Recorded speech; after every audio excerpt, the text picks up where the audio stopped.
Water marking का topic finish होने के बाद हम लोग अभी कुछ नए मोड पे आ गए, कुछ नया कंसेप्ट चालू हो गया हमारा इस चैप्टर का। और ये जो कंसेप्ट है अभी हमारे चैप्टर का लास्ट कंसेप्ट है। अभी ये कंसेप्ट आज भी चलेगा और इसके आगे के लेक्चर में भी चलेगा, क्योंकि आज का लेक्चर ये हमारा सेकंड लास्ट लेक्चर है। इसके बाद अगला लेक्चर जो आएगा, अगले लेक्चर में ये चैप्टर पूरी तरह से फिनिश हो जाएगा। जब आप वीडियो देख रहे हो, जब आप मेरा लेक्चर देख रहे हो, तो बेटर होगा कि आप सामने कंप्यूटर की बुक रखो, क्योंकि जो भी मैं पैराग्राफ के अंदर आपको एक्सप्लेन करने की कोशिश कर रहा हूँ वो अगर आप अपनी बुक में अंडरलाइन कर रहे हो, हाईलाइट कर रहे हो, तो आपके लिए बहुत ही ज़्यादा बेटर होगा। ओके, तो अभी हमारे न्यू टॉपिक का नाम है payment in e commerce and m commerce. मतलब पेमेंट सिर्फ ई कॉमर्स के अंदर ही नहीं होता है, एम कॉमर्स के अंदर भी होता है। तो ये पेमेंट की सिस्टम दोनों के अंदर क्या है, ई कॉमर्स के अंदर कैसे करते हैं, एम कॉमर्स के अंदर कैसे है, दोनों के अंदर कोई अलग अलग तरीका नहीं है, दोनों के अंदर तो एक ही तरीका है। ओके, सो ई कॉमर्स અને एम कॉमर्सમાં ચૂકવણી, सो पेमेंट बाय कार्ड्स, ચૂકવણી માટેના કાર્ડ્સ। तो उसके अंदर सबसे पहला कार्ड है credit card. Okay, credit card. अभी क्रेडिट कार्ड शायद आपके घर में, आपके फैमिली में कोई यूज़ करता होगा, आपके पापा, आपकी मॉम, आपका भाई, आपकी बहन, तो आपको पता ही होगा कि क्रेडिट कार्ड का नॉर्मली यूज़ क्या है। ओके, सो क्रेडिट कार्ड और हम जो यूज़ करते हैं डेबिट कार्ड। तो क्रेडिट कार्ड और डेबिट कार्ड दोनों में डिफरेंट क्या है वो हम लोग बाद में देखेंगे। सो क्रेडिट क्या है कि जैसा नाम क्रेडिट, क्रेडिट कार्ड में क्या होता है पता है कि क्रेडिट कार्ड के अंदर है ना, आपके बैंक में अगर ज़ीरो बैलेंस होगा ना तो भी आप शॉपिंग कर सकते हो, क्योंकि ऐसे टाइम पे आपको बैंक आपके अकाउंट में क्रेडिट देती है, इसीलिए उसको क्रेडिट कार्ड कहा जाता है। मतलब आपको बैंक के पास से क्रेडिट मांगना है कि मुझे इतने इतने पैसे चाहिए, तो बैंक आपको उतने पैसे आपके अकाउंट में ट्रांसफ़र कर देगी और बाद में फिर आप क्या कर सकते हो, उससे शॉपिंग कर सकते हो। या फिर आपके बैंक में अगर एक पैसा भी नहीं, जीरो बैलेंस है, तो भी आप क्रेडिट कार्ड का यूज़ करके शॉपिंग कर सकते हो जीरो बैलेंस पे। बस इतना ही डिफरेंट है। और डेबिट कार्ड के अंदर क्या है कि बैलेंस का होना जरूरी है। ये डिफरेंट हम लोग बाद में देखेंगे। सबसे पहले हम लोग स्टार्ट करते हैं कि इंटरनेट पर ચૂકવણી માટેની આ સૌથી વધુ પ્રચલિત અને વ્યાપક પ્રમાણમાં સ્વીકૃત પદ્ધતિ છે। Yes, this is one of the most popular and widely accepted method of payment on internet। Internet के ऊपर पेमेंट करने के लिए क्रेडिट कार्ड का यूज़ सबसे ज़्यादा किया जाता है, ऐसा इनका कहना है। अब आगे टॉपिक क्या है कि ઇશ્વિન બેંકના નામે ઓળખાતી બેંક દ્વારા ગ્રાહકને ક્રેડિટ કાર્ડ આપવામાં આવે છે। ये मुद्दा आप खास करके याद रखना, आप इसको अंडरलाइन करो। A credit card is a issue to the customers by the bank known is a issuing bank. इसका मतलब कि कस्टमर को जो बैंक क्रेडिट कार्ड बना के देती है उस बैंक को इशूइंग बैंक कहा जाता है। अभी इशूइंग बैंक मतलब कोई इशूइंग नाम की कोई बैंक नहीं है। बैंक कोई भी हो सकती है, एसबीआई हो सकती है, कोटक हो सकती है, एक्सिस हो सकती है, आईसीआई हो सकती है, बैंक ऑफ बड़ौदा हो सकती है।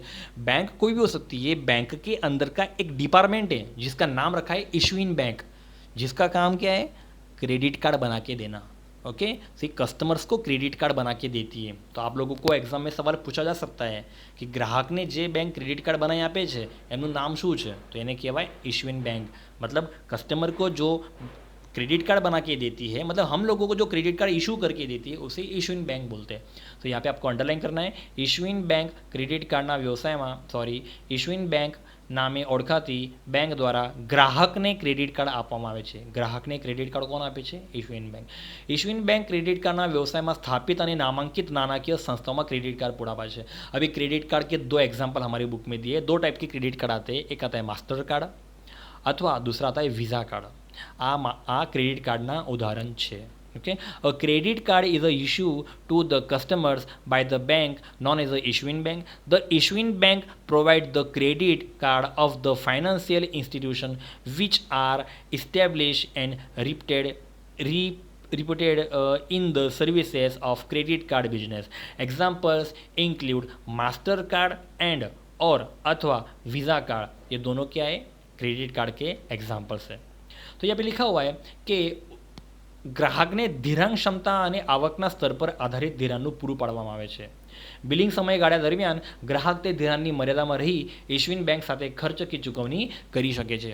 यहाँ पे लिखा हुआ है depending upon the customer's credit history and income level, credit limits are provided and up to that limit the customer can spend and pay to the issuing bank with in the billing period.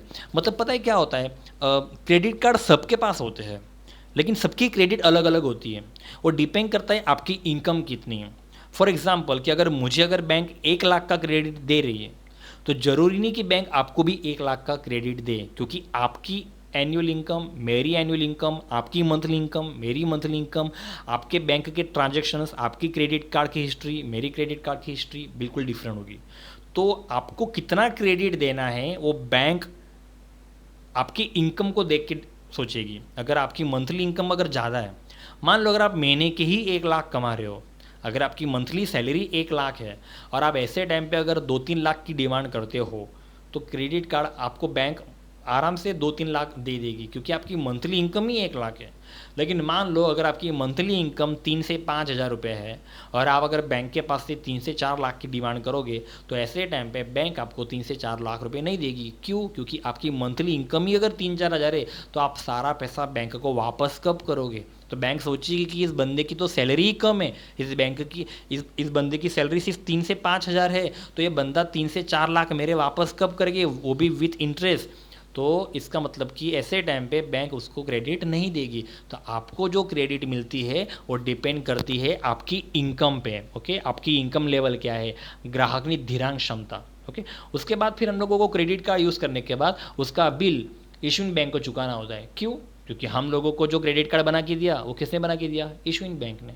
Okay, तो देखो credit card कुछ दिखने में इस तरह से होते हैं। ये पहला जो क्रेडिट कार्ड है ना, वो मास्टर कार्ड है। दूसरा जो क्रेडिट कार्ड है वो वीज़ा कार्ड है, जिसके एग्जांपल हमारे बुक में दिए है। ओके, एक मास्टर कार्ड और एक वीज़ा कार्ड है, दोनों क्रेडिट कार्ड ही, लेकिन अलग अलग है। दोनों में एग्जांपल से, ये मास्टर कार्ड का, ये वीज़ा का, ये भी वही है, ऊपर का मास्टर कार्ड है, नीचे का वीज़ा है। ओके, इसके आगे पैराग्राफ में देखते हैं। जैसे कि सुनो, इशूइंग बैंक के बारे में पता चल गया आपको। अब यहाँ पे देखो क्या लिखा है। ક્રેડિટ કાર્ડ બેંકના ખાતા સાથે સંલગ્ન હોવાથી ગ્રાહક જ્યારે તેનો ઉપયોગ ઓનલાઈન ચૂકવણી માટે કરે ત્યારે વિક્રેતા પોતાના માલની કિંમત ઇશ્યુઇંગ બેંક પાસેથી વસૂલ કરે છે। અને બેંક डेफिनेटली, क्योंकि कस्टमर का खाता कहाँ पे है? इशूइंग बैंक में, क्योंकि कस्टमर को क्रेडिट कार्ड किसने बना के दिया? इशूइंग बैंक ने। तो सामने वाला व्यापारी पैसे किसके पास से मांगेगा? इशूइंग बैंक के पास से मांगेगा। लेकिन सुनो, इसमें होता क्या पता है कि यहाँ पे ना दो अलग अलग बैंक होती है। जैसे कस्टमर के लिए, देखो यहाँ पे ये लाइन पढ़ो, जैसे कस्टमर के लिए इशूइंग बैंक है, वैसे बिजनेसमैन के लिए एक्वायरिंग बैंक है।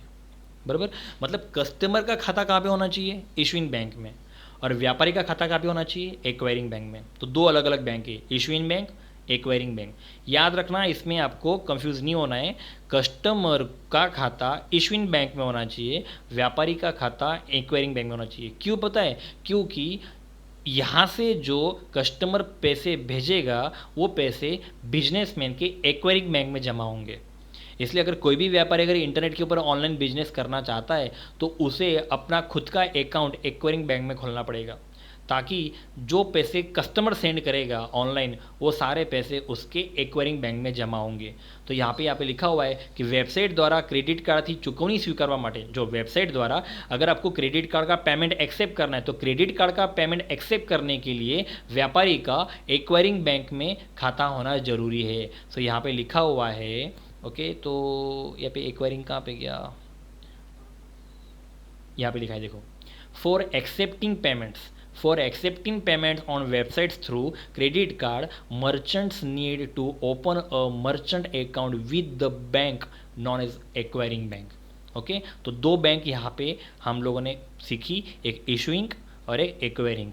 इशूइंग ये जो बैंक होती है वो कस्टमर की होती है, और एक्वायरिंग ये जो बैंक होती है वो बिजनेस की होती है, बिजनेसमैन की होती है। ओके, सो इस तरह से यहाँ पे एक्वायरिंग और इशूइंग के बारे में समझाया गया है।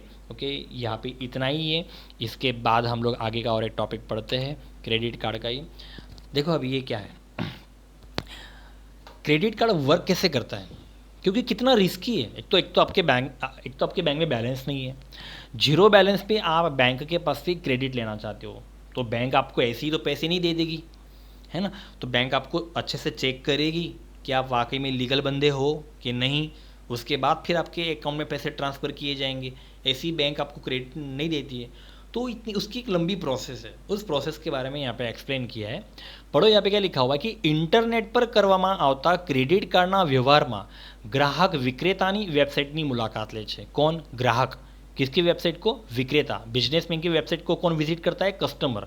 कब? शॉपिंग करने के लिए। वो भी किसके द्वारा शॉपिंग कर रहा है? वो क्रेडिट कार्ड। क्यों? क्योंकि उसके पास पैसे नहीं है, इसलिए वो क्रेडिट કાર્ડ का યુઝ कर रहा है। તેની ખરીદી માટે માલ પસંદ કરે છે, ત્યારબાદ ક્રેડિટ કાર્ડનો સંબંધિત તમામ માહિતી ઉમેરે છે અને આ માહિતી ઇલેક્ટ્રોનિક પદ્ધતિની વ્યાપારથી મોકલી આપવામાં આવે છે।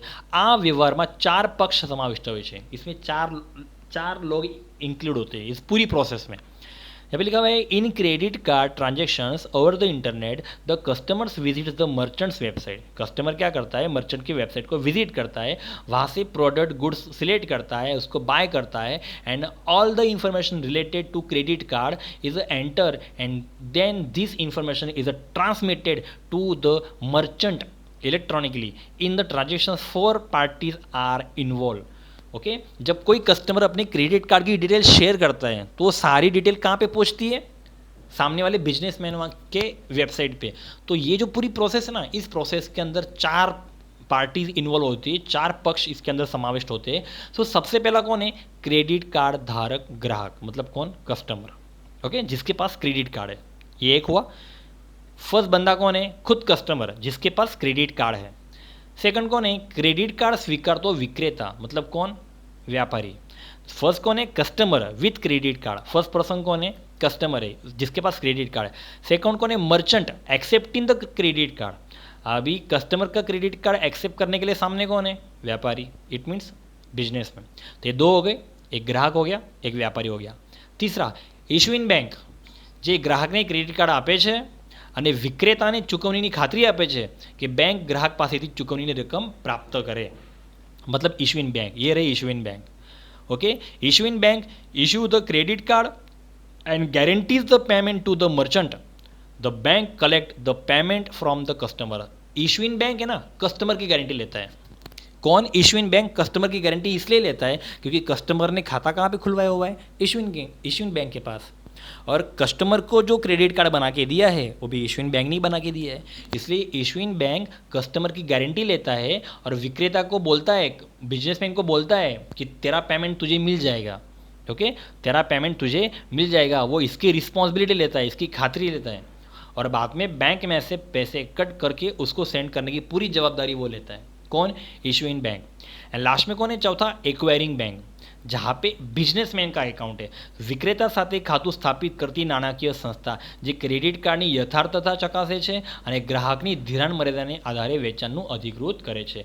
ચોથા પોઈન્ટ क्या है? Acquiring bank financial institution that establish the account with the merchant validates the credit card information of the customer and authorize sales based on the customer's credit limit. Okay ये वो बैंक है जहाँ पे व्यापारी का account है, वो क्या करता है? सामने वाले कस्टमर का इनकम लेवल चेक करता है और बाद में उसको ये प्रोडक्ट दी जाए कि नहीं दी जाए वो चेक करता है। तो ये 4 पर्सन इस पूरे प्रोसेस के अंदर होता है। एक खुद कस्टमर जिसके पास क्रेडिट कार्ड है, एक व्यापारी मतलब बिजनेसमैन, एक इशुइंग बैंक जहाँ पे कस्टमर का अकाउंट है और एक एक्वायरिंग बैंक जहाँ पे बिजनेसमैन का अकाउंट है। तो ये 2 पर्सन और इन दोनों की बैंक, इसकी बैंक ये और इसकी बैंक ये। ओके पहले की जो बैंक, पहला जो पर्सन है उसकी बैंक 3 नंबर के मुद्दे पे है और दूसरी की जो बैंक है उसका पॉइंट 4थे मुद्दे पे है। तो ये था क्रेडिट कार्ड। अब सवाल ये है कि क्रेडिट कार्ड वर्क कैसे करता है, पूरी प्रोसेस क्या है। तो देखो यहाँ पे आगे और भी एक टॉपिक रहेगा बीच में, ये वाला टॉपिक, उसके बाद फिर हम लोग प्रोसेस देखेंगे। क्या लिखा है क्रेडिट कार्ड के टॉपिक में? ऑनलाइन चुकवनी में ध्यान देना, जब हम लोग ऑनलाइन पेमेंट करते हैं तो क्या होता है? ऑनलाइन चुकवनी में अन्य 2 पक्ष पण भाग भजवे छे। मतलब देखो ये 4 तो है ही, इन 4 का यूज़ तो इस पूरी प्रोसेस में होगा ही। कस्टमर भी होगा, सामने व्यापारी भी होगा, इशुइंग बैंक भी होगी, एक्वायरिंग बैंक भी होगी। इशुइंग बैंक किसकी? कस्टमर की। एक्वायरिंग बैंक किसकी? तो बिजनेसमैन की। ये 4 तो होंगे ही। इन 4 के अलावा देखो 2 और है, यहाँ पे लिखा हुआ है ऑनलाइन चुकवनी में अन्य 2 पक्ष पण भाग भजवे छे। 2 more entities play role in online payment. एक है पेमेंट गेटवे और पेमेंट प्रोसीजर। पहला कौन है? पेमेंट गेटवे और दूसरा कौन है? Payment procedure. बराबर। तो देखो इसकी फ़ोटो मैंने डाउनलोड की है, ये फ़ोटो जो है वो पेमेंट गेटवे की है और ये जो फ़ोटो है वो है पेमेंट प्रोसीजर की। तो इन दोनों का भी क्या रोल है वो हम लोग देखेंगे। और एक बात, पेमेंट गेटवे का ही दूसरा नाम पेपल है। तो आप लोगों ने शायद पेपल का नाम सुना होगा। ये પેપલ પેમેન્ટ ગેટવે का ही दूसरा नाम यहाँ पे लिखा है देखो પેપાલ જેવા ત્રાહિત પક્ષો દ્વારા પૂરી પાડવામાં આવતી સેવાને પેમેન્ટ ગેટવે તરીકે ઓળખવામાં આવે છે. મતલબ પેપાલને જ પેમેન્ટ ગેટવે તરીકે ઓળખવામાં આવે છે. અહીંયા લખ્યું છે okay payment gateways are services provided by the third parties like PayPal. बराबर मतलब पेपल की तरह ही ये पेमेंट गेटवे उसका ही दूसरा नाम है. ओके तो તે અધિકૃતતા સ્થાપિત કરી ચૂકવણી માટેના પક્ષોને નેટવર્કનું સુરક્ષિત સંકલન કરે છે. પ્રોસેજર એવા ડેટા સેન્ટર છે જે ક્રેડિટ કાર્ડના વ્યવહાર પૂરા કરે છે તથા વિક્રેતાને ભંડોળની પતાવટ કરે છે. पेमेंट गेटवे द्वारा व्यापारी ई कॉमर्स वेबसाइट साथ जोड़ाई हुई है. इन शॉर्ट मतलब यहाँ पे उनका ये कहना है कि इन दोनों की वजह से क्रेडिट कार्ड के अंदर जो पेमेंट होता है ट्रांजैक्शन होता है वो सेफ होता है. ये दोनों हमारा ट्रांजैक्शन सेफ तरीके से हैंडल करने की कोशिश करते हैं. इन दोनों का वही रोल है कि कस्टमर्स के पैसे सेफ तरीके से व्यापारी के अकाउंट में कैसे पहुँचे. ओके तो हमारा जो ऑनलाइन ट्रांजैक्शन हो रहा है ना वो सेफ तरीके से हो रहा है इन दोनों के कारण. बराबर कौन एक पेमेंट गेटवे और एक पेमेंट प्रोसीजर. तो टोटल यहाँ पे कितनी पार्टीज हो गई 6. ये टोटल ये 4 और 4 के अलावा ये 2. तो देखते हैं इस पूरी प्रोसेस में ये कैसे वर्क करते हैं. तो चलो देखो इसका एक डायग्राम मैंने यहाँ पे बनाया हुआ है. तो देखो ये है आपकी इशुइंग बैंक जो आपको क्रेडिट कार्ड बना के देती है. देखो अंदर मैंने क्रेडिट कार्ड लगाया हुआ है.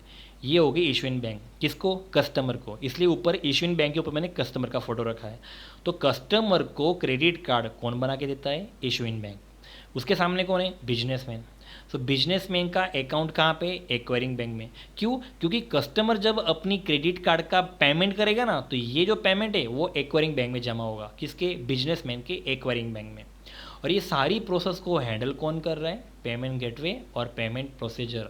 तो आई होप कि आपको ये इमेज समझ में आ गई होगी. पीछे का जो थ्योरी है उस थ्योरी को ध्यान में लेके मैंने ये पूरी इमेज बनाई हुई है. ओके ये इंटरनेट से रेडीमेड डाउनलोड नहीं किया, मैंने बनाया स्पेशली आप लोगों के लिए ताकि आप लोगों को और अच्छे से समझ में आए. सो कस्टमर की बैंक इशुइंग, बिजनेसमैन की बैंक एक्वायरिंग, कस्टमर को क्रेडिट कार्ड कौन बना के देता है इशुइंग बैंक.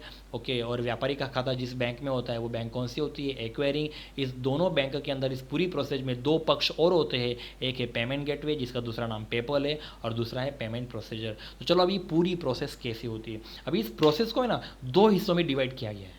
ओके इस पूरी प्रोसेस को 2 हिस्सों में डिवाइड किया है. जो ऊपर लिखा है इंटरनेट पर क्रेडिट कार्ड द्वारा થતી ઓનલાઈન ચૂકવણીને 2 ભાગમાં વહેંચાયેલી છે. જો यहाँ पे लिखा है the online payment through credit card on internet is divided into 2 parts.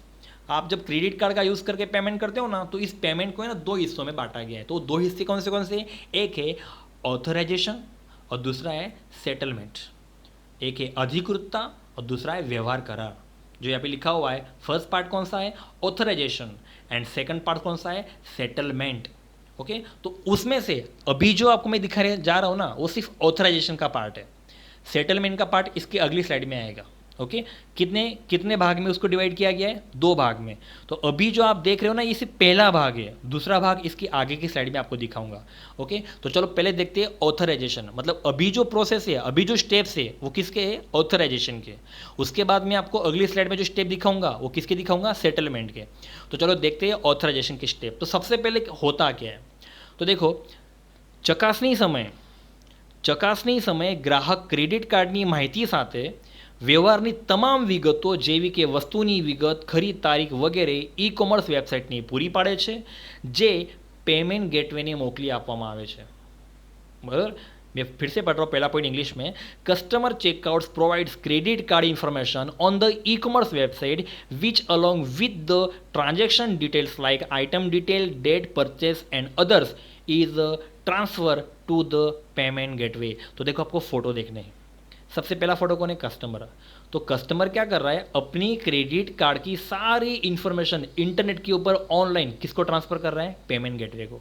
इसका मतलब कि आप जब इंटरनेट पे क्रेडिट कार्ड से पेमेंट करते हो तो इंटरनेट के ऊपर क्रेडिट कार्ड से पेमेंट करते समय आपकी डिटेल सबसे पहले किसके पास पहुंचती है पेमेंट गेटवे के पास. यहाँ पे लिखा हुआ है देखो कि जे पेमेंट गेटवे ने मोकली आपवामा आवे छे. ओके मतलब क्रेडिट कार्ड की सारी इंफॉर्मेशन कस्टमर सबसे पहले किसके पास भेजता है पेमेंट गेटवे. जो यहाँ पे लिखा हुआ है पहले is transfer to the payment gateway. तो सेकंड पॉइंट पढ़ते हैं. पेमेंट गेटवे आ माहिती प्रोसेजर ने मोकले छे. The payment gateway pass the information to the processor. देखो इसके नीचे मैंने प्रोसेजर रखा है. अब यहाँ से इन्फॉर्मेशन कहाँ पे पास हुई? प्रोसीजर के पास। अब आगे देखते हैं, જે માહિતીની ચકાસણી માટે ઇશ્યુઇંગ બેંકનો સંપર્ક કરે છે, બરાબર, જે માહિતીની ચકાસણી માટે ઇશ્યુઇંગ બેંકનો સંપર્ક કરે છે, मतलब क्या लिखा है यहाँ पे कि the payment gateway pass the information to the processor which content the issuing bank, बराबर, for the verification of the information. अभी देखो, कस्टमर की इंफॉर्मेशन अगर वेरीफाई करनी है तो कहाँ पे चेक होगी? इश्यूइंग बैंक के पास ही। क्यों? क्योंकि कस्टमर का खाता कहाँ पे था? इश्यूइंग बैंक में। एक्वायरिंग बैंक में खाता किसका है? व्यापारी का। अब कस्टमर ये सही बंदा है या फेक बंदा है, इसका क्रेडिट कार्ड सही है या फेक है, ये कोई अनऑथराइज पर्सन तो नहीं ना, ये कोई हैकर तो नहीं ना, क्या वाकई में इसने इश्यूइंग बैंक में अपना अकाउंट खोला हुआ है, क्या वाकई में इश्यूइंग बैंक ने इसको क्रेडिट कार्ड बना के दिया हुआ है, ये सारी डिटेल चेक करने का काम किसका होगा? इश्यूइंग बैंक का। इसीलिए ये इंफॉर्मेशन आगे किसके पास होती है? इश्यूइंग बैंक के पास। रीज़न, क्योंकि इश्यूइंग बैंक के अंदर इस कस्टमर का क्या है? अकाउंट है, तो इस कस्टमर की सारी डिटेल कहाँ पे होगी? इश्यूइंग बैंक में होगी। इसीलिए पेमेंट गेटवे के पास से जो इन्फॉर्मेशन पास हुई पेमेंट प्रोसीजर के पास, पेमेंट प्रोसीजर ने वो इन्फॉर्मेशन इश्यूइंग बैंक के पास क्यों की? इसकी डिटेल वेरीफाई करने के लिए, चेक करने के लिए। यहाँ पे लिखा हुआ है कि पेमेंट गेटवे आ माहिती प्रोसीजरने मोकले છે, જે માહિતીની ચકાસણી માટે ઇશ્યુઇંગ બેંકનો સંપર્ક કરે છે। अपनी जो बैंक डिटेल है वो वेरीफाई करने के लिए इश्यूइंग बैंक के पास जाती है। अब आगे क्या होता है? ઇશ્યુઇંગ બેંક ચકાસણી બાદ તેનું પરિણામ વ્યવહારનો સ્વીકાર અને अस्वीकार पेमेंट गेटवे ने मोकली આપે છે। मतलब कस्टमर की सारी डिटेल चेक की जाती है। जो यहाँ पे लिखा हुआ है, after verification issuing bank sends the status of verification और ट्रांजेक्शन रिजल्ट लाइक एक्सेप्टेड कि रिजेक्टेड। मतलब अभी उसके कार्ड को रिजेक्ट करना है कि उसके कार्ड को एक्सेप्ट करना है, ये डिसीजन कौन लेगा? Issuing bank. मतलब इस व्यवहार को स्वीकार करना है कि इस व्यवहार को अस्वीकार करना है, ये पूरा डिसीजन कौन लेगा? Issuing bank. अगर ये बंदा सही है, अगर इसका अकाउंट वाकई में इश्यूइंग बैंक के पास है तो ये बंदा उसको एक्सेप्ट कर लेगा। लेकिन अगर ये बंदा रॉन्ग है, फेक है, हैकर है, अनऑथराइज है, इसको कोई मैंने क्रेडिट कार्ड बना के नहीं दिया, इसकी कोई डिटेल इस इश्यूइंग बैंक में नहीं है, तो बैंक उसकी डिटेल को क्या कर देगा? अस्वीकार, बराबर, उसको रिजेक्ट कर देगा। तो रिजेक्ट करना है कि एक्सेप्ट करना है, ये डिपेंड करता है इश्यूइंग बैंक को। चलो मान लो कि इसने इसको एक्सेप्ट कर लिया, तो एक्सेप्ट करने के बाद वो डिटेल वापस आगे किसको पास करेगा? पेमेंट गेटवे को। फिर से पेमेंट गेटवे के पास गया, जो अभी लिखा हुआ है, ઇશ્યુઇંગ બેંક ચકાસણી બાદ તેનું પરિણામ પેમેન્ટ ગેટવેને મોકલી આપે છે। કોને? પેમેન્ટ ગેટવેને। जो यहाँ पे लिखा हुआ है, after verification issuing bank sends the status of verification to the processor which in turn pass the payment gateway. Okay, किसके पास पहुँचता है? पेमेंट गेटवे के पास। तो यहाँ पे पेमेंट गेटवे आ गया। एंड लास्ट पॉइंट है, जो विक्रेता ने व्यवहार ने स्वीकारे, अभी सामने वाला जो व्यापारी है वो अगर इसने जो प्रोडक्ट, जैसे उसने कोई लैपटॉप ऑर्डर किया है, जो भी कुछ ऑर्डर किया है, अगर ये उसके ऑर्डर को एक्सेप्ट कर लेता है तो फिर आगे क्या बनता है? सेटलमेंट। ओके, जो विक्रेताने व्यवहारने स्वीकारे तो व्यवहार करार बने છે અને તે સમયે વ્યવહારની રકમ ગ્રાહકના ખાતામાંથી વિક્રેતાના ખાતામાં હસ્તાંતરિત કરવામાં આવે છે। जब सामने वाला व्यापारी इस पूरे व्यवहार को एक्सेप्ट कर लेगा तो क्या होगा? कस्टमर के बैंक में से पैसा कट के व्यापारी के बैंक में पैसा जमा हो जाएगा। अभी आप सोचोगे कि कस्टमर के खाते में तो पैसा था ही नहीं, वो इश्यूइंग बैंक जमा कर देगी। वो इश्यूइंग बैंक वेरिफिकेशन करके उसके अकाउंट में पैसा जमा कर देगी। पहले वो कस्टमर के खाते में पैसा जमा करेगी और बाद में कस्टमर के खाते में से कट करके व्यापारी के खाते में ट्रांसफ़र करेगी। यहाँ पे लिखा हुआ है, finally payment gateway sends the result of the transactions to the merchant's website. If the merchant accept the transaction, then the next step is the settlement, during which is transfer the amount from the customer's account to the merchant's account. मतलब सामने वाला merchant, मतलब व्यापारी, इस पूरी process को जब accept करेगा तो कस्टमर के अकाउंट से पैसा कट होके व्यापारी के इसमें ट्रांसफ़र हो जाएगा। तो ये जो था ना, वो सिर्फ ऑथराइजेशन की स्टेप्स थे। अभी सेकंड स्टेप बाकी है सेटलमेंट का। ये सारे स्टेप्स किसके थे? देखो, मैंने पहले ही बताया था कि 2 हिस्सों में बांटा गया है। ये तो सिर्फ पहला हिस्सा है। दूसरा हिस्सा अभी बता रहा हूँ, ये दूसरा हिस्सा है सेटलमेंट का। ओके, यहाँ पे अभी व्यवहार करार बनेगा, लेकिन ये तभी बनेगा जब पहला जो पॉइंट है ऑथराइजेशन का वो क्लियर होगा, उसके बाद ही दूसरा पॉइंट सेटलमेंट का क्लियर होगा। अगर आपका यहाँ पे ऑथराइजेशन ही अगर रॉन्ग हो गया, हम लोगों को पता चला कि ये पर्सन अनऑथराइज है, ये हैकर है, तो फिर वो प्रोसेस आगे बढ़ेगी ही नहीं, बराबर। यहाँ पे प्रोसेस के बाद पता चला अधिकृत व्यक्ति है ही नहीं, ये अनधिकृत है, बराबर, ये ऑथराइज पर्सन नहीं है, अनऑथराइज है, तो इसका मतलब कि पहले स्टेप के अंदर ही ये पूरी प्रोसेस स्टॉप हो जाएगी, सेटलमेंट बनेगा ही नहीं। सेटलमेंट कब बनेगा? जब ये पहला प्रोसेस कंप्लीटली सक्सेस होगा तो सेटलमेंट बनेगा। अभी सेटलमेंट में क्या लिखा है देखो, હવે કરાર વ્યવહાર કરારની ચૂકવણી પ્રક્રિયા દરમિયાન નીચેના પગલાં લેવામાં આવે છે, okay, during the settlement of payment processing. अब ये पूरी प्रोसेस सेटलमेंट की है। अब इसमें क्या लिखा हुआ है? विक्रेता, अब देखो यहाँ पे कस्टमर नहीं है, पिछले इसमें क्यों था? यहाँ पे कस्टमर था, अब यहाँ पे कौन है? यहाँ पे बिजनेसमैन है। विक्रेता તમામ વિગતો સાથેની વ્યવહારની વિનંતી પેમેન્ટ ગેટવેને મોકલે છે। Merchant sends the transaction request with all the details to the payment gateway. तो देखो इसने सारी इंफॉर्मेशन पेमेंट गेटवे को भेजी, बराबर, सारी इंफॉर्मेशन पेमेंट गेटवे को भेजी, ओके, मोकले छे ते जे ત્યાર પછી પ્રોસેસરને મોકલવામાં આવે છે, बराबर। इसका मतलब क्या है कि merchant send the transaction request with all the details to the payment gateway which sends to the procedure. मतलब यहाँ से ये इन्फॉर्मेशन आगे कहाँ पे जाती है? प्रोसीजर के पास। देखो यहाँ पे मैंने तीसरी इमेज किसकी रखी है? प्रोसीजर की। હવે પ્રોસેસર ચૂકવણીની વિગતો ગ્રાહકની ઇશ્યુઇંગ બેંકને પણ મોકલી આપે છે અને તે સાથે સાથે ચૂકવણીની વિગતો એક્વાયરિંગ બેંકને પણ મોકલી આપે છે। मतलब प्रोसीजर क्या करता है? उसकी इंफॉर्मेशन दो एक साथ में दोनों बैंक को सेंड करता है। किसको किसको? इश्यूइंग बैंक को भी और एक साथ में एक्वायरिंग बैंक को भी। यहाँ पे लिखा हुआ है कि procedure sends the payment detail to the issuing bank of the customer and it also send the payment detail to the acquiring bank where the merchants has an account. तो देखो ये डिटेल यहाँ पे दो जगह पहुँची, इसलिए मैंने यहाँ पे दोनों की इमेज रखी है। पेमेंट प्रोसीजर के पास से वो डिटेल इश्यूइंग बैंक में भी गई है और पेमेंट प्रोसीजर के पास से वो डिटेल एक्वायरिंग बैंक में भी गई है, क्योंकि जिस तरह से कस्टमर को चेक किया जा रहा था उस तरह से व्यापारी को भी चेक किया जाएगा कि वाकई में ये कोई लीगल बंदा है या कोई हैकर है, वरना कस्टमर के सारे पैसे हैकर के अकाउंट में जमा हो जाएंगे, ओके। तो यहाँ पे लिखा हुआ है लास्ट में एक्वायरिंग बैंक विक्रेताना खाताમાં रकम जमा करे छे। कौन? Acquiring bank. एक्वायरिंग बैंक सारा पैसा इसके बिजनेसमैन के अकाउंट में जमा करता है। क्यों? क्योंकि एक्वायरिंग बैंक के अंदर तो उसका खाता है, तो उसके खाते में पैसा जमा करने की जिम्मेदारी किसकी होगी? एक्वायरिंग बैंक की, ओके। यहाँ पे लिखा हुआ है the acquiring bank credit the amount to the merchant's account, क्योंकि मर्चेंट का अकाउंट एक्वायरिंग बैंक में है इसलिए। इश्यूइंग बैंक તમામ ખર્ચ સાથેનું બિલ ગ્રાહકને મોકલે છે જે તેને सूचित समय मर्यादा में चुकवानो रहे छे। यस, इश्यूइंग बैंक लास्ट में क्या करती है? अपने ग्राहक को उसका बिल सेंड करती है, मतलब जितना भी पैसा उसने क्रेडिट लिया होगा। फॉर एग्जांपल कि मुझे लैपटॉप लेना था 25,000 का, लेकिन मेरे अकाउंट में 0 बैलेंस था, तो मैंने 25,000 बैंक के पास से क्रेडिट लिए, तो मेरी जो बैंक है इश्यूइंग बैंक वो मुझे लास्ट में क्या करेगी?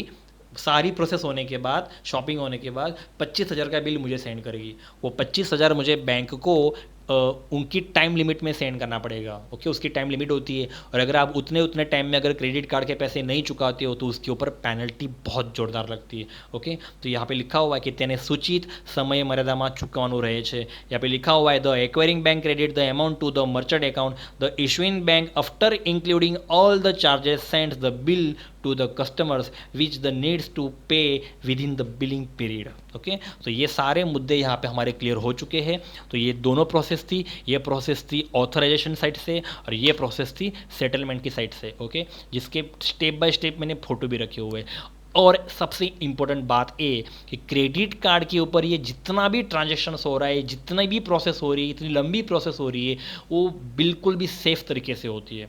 इसमें कुछ भी रिस्की नहीं है या आपका डेटा लीक होने के चांसेस नहीं है। क्यों? क्योंकि major credit card companies use the secure electronic transfer set.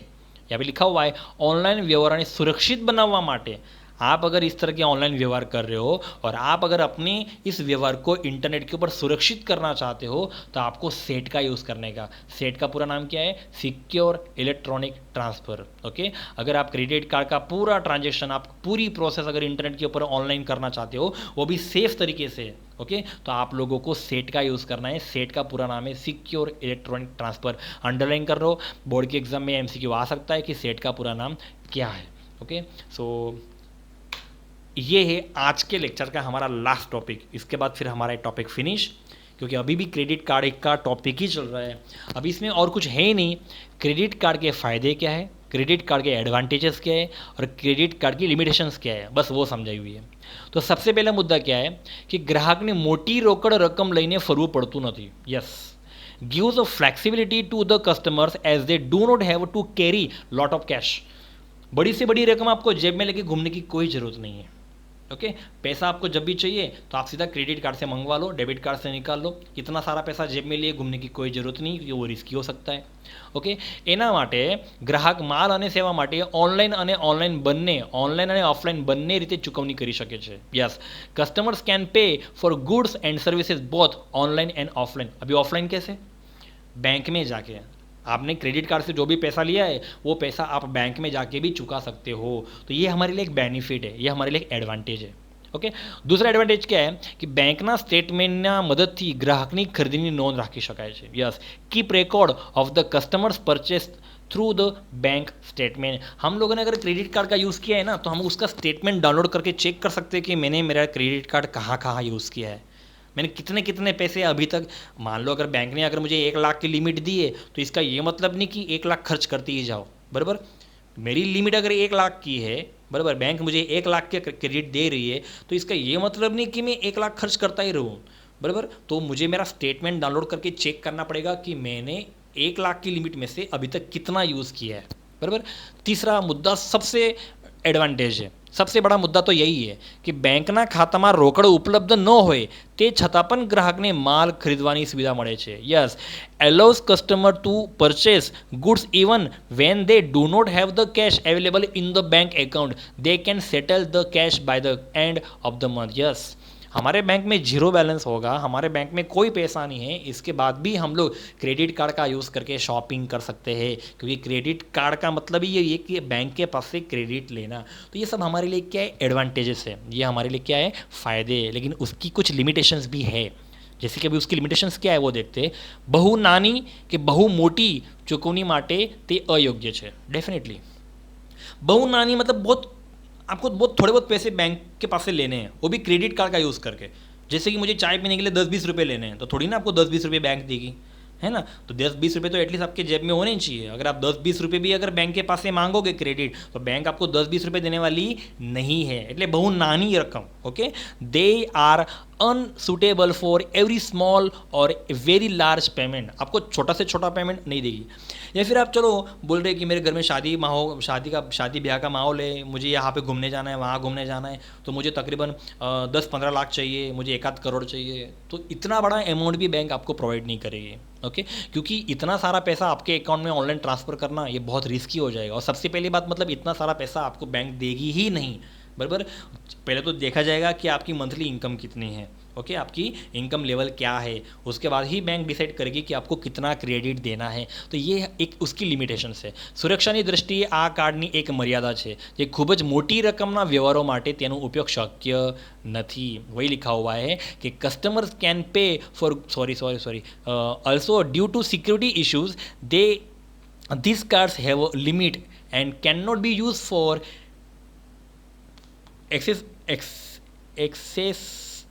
excessively large transactions. कुछ वर्ड्स है प्रोनाउंसिएशन जो बोलने में दिक्कत होती है, तो आप पढ़ लेना. Excessively large transaction, it means मैं वही समझाने की कोशिश कर रहा हूँ कि बड़ा से बड़ा, लार्ज से लार्ज ट्रांजेक्शन क्रेडिट कार्ड का यूज़ करके पॉसिबल नहीं है. ये उसकी लिमिटेशन है. दूसरा लिमिटेशन क्या था, ગ્રાહક ક્રેડિટ કાર્ડનો ઉપયોગ કરી પોતાની ક્ષમતાથી વધુ ખર્ચ કરવાની માનસિકતા ધરાવી શકે છે. યસ, मैंने अभी बात की आपको, customers tend to over spend using credit card. मतलब क्या, हमारी मानसिकता ऐसी हो जाती है कि अगर बैंक ने मुझे 1 लाख दिए तो चलो 1 लाख एक दिन में ही ख़त्म कर देते हैं. मतलब हम लोग क्या करते हैं, उसको ख़त्म करने के पीछे ही लगे होते हैं. आज शॉपिंग करने के लिए निकले दिवाली की, तो 1 लाख ख़त्म करके ही वापस आते हैं. तो ये हमारी मानसिकता होती है, ये हमारे मतलब माइंड में ये चल रहा होता है कि बैंक ने अगर मुझे 1 लाख का क्रेडिट दिया है तो क्या 1 लाख पूरा हम लोगों को खर्च नहीं कर लेना. ओके, उसमें से अगर आप थोड़े बहुत पैसे खर्च करो, बाकी के पैसे आपको वापस बैंक को रिटर्न करने ही है, क्योंकि वरना फिर पेनल्टी लगेगी. या फिर आप जब रिटर्न करोगे तो आपको थोड़े बहुत कम पैसे देने पड़ेंगे, क्योंकि आपने थोड़े बहुत ही यूज़ किए थे, है ना. तो क्या है, हमारी मानसिकता थोड़ी चेंज हो जाती है ना. हम क्या करते हैं, उसको ओवर स्पेंड करते हैं. 1 लाख की अगर क्रेडिट दिए तो 1 लाख पूरा खर्च करके दम लेते हैं. तो ये हमारे क्या लिमिटेशंस है. और तीसरा मुद्दा क्या है कि क्रेडिट कार्ड खोवाई કે ચોરાઈ જવાની શક્યતા રહે છે. Yes, problems arise in case lost और स्टॉलन क्रेडिट कार्ड। यस, हमारा क्रेडिट कार्ड चोरी होने के चांसेस हो जाते हैं, या फिर हमारा क्रेडिट कार्ड कहीं गुम भी हो सकता है, तो ये उसकी लिमिटेशन है। अगर ऐसा आपके साथ होता भी है तो आपको कुछ करना नहीं है, बैंक में कॉल करके आपको अपना क्रेडिट कार्ड ब्लॉक कर देना है। या फिर आप अगर अपने पास मोबाइल के अंदर एप्लीकेशन यूज़ कर रहे हो तो आप एप्लीकेशन के अंदर जाके भी अपने क्रेडिट कार्ड को ब्लॉक कर सकते हो। तो फिर वो कार्ड एकदम किसी काम का नहीं रहेगा। अगर किसी के बंदे के हाथ में आता भी है तो वो उसका यूज़ नहीं कर पाएगा, उसका मिसयूज़ नहीं कर पाएगा। ओके, तो कुछ नहीं, अगर आपका कार्ड अगर इन फ्यूचर कभी चोरी हो जाता है या फिर कहीं खो जाता है तो आप बैंक में कॉल करके बैंक को रिक्वेस्ट कर सकते हो कि मेरा कार्ड खो गया है या चोरी हो गया है, आप उसको परमानेंटली ब्लॉक कर दो। तो वो आपका कार्ड ब्लॉक कर देंगे और आप फिर दूसरे न्यू क्रेडिट कार्ड के लिए रिक्वेस्ट कर सकते हो। तो बैंक आपको कुछ दिनों में आपके घर पे दूसरा नया क्रेडिट कार्ड कुरियर कर देगी, आपके घर पे नया दूसरा क्रेडिट कार्ड आ जाएगा। ओके, तो यहाँ पे हमारा क्रेडिट कार्ड का टॉपिक फिनिश होता है। सो आई होप कि आपको आज का पूरा लेक्चर समझ में आया होगा। सो आज का पूरा लेक्चर एक बार फिर से देखना, बुक में सारे टॉपिक्स अंडरलाइन करना। तो आज के टॉपिक के लिए हम लोग यहाँ पे स्टॉप करते हैं। आने वाले लेक्चर के अंदर हमारा ये चैप्टर फिनिश हो जाएगा, क्योंकि अभी जो टॉपिक चल रहा है याद रखना पेमेंट का। ओके, पेमेंट का प्रोसेस चल रहा है। पेमेंट के अंदर अभी मैंने आपको एक ही कार्ड एक्सप्लेन किया है, क्रेडिट कार्ड।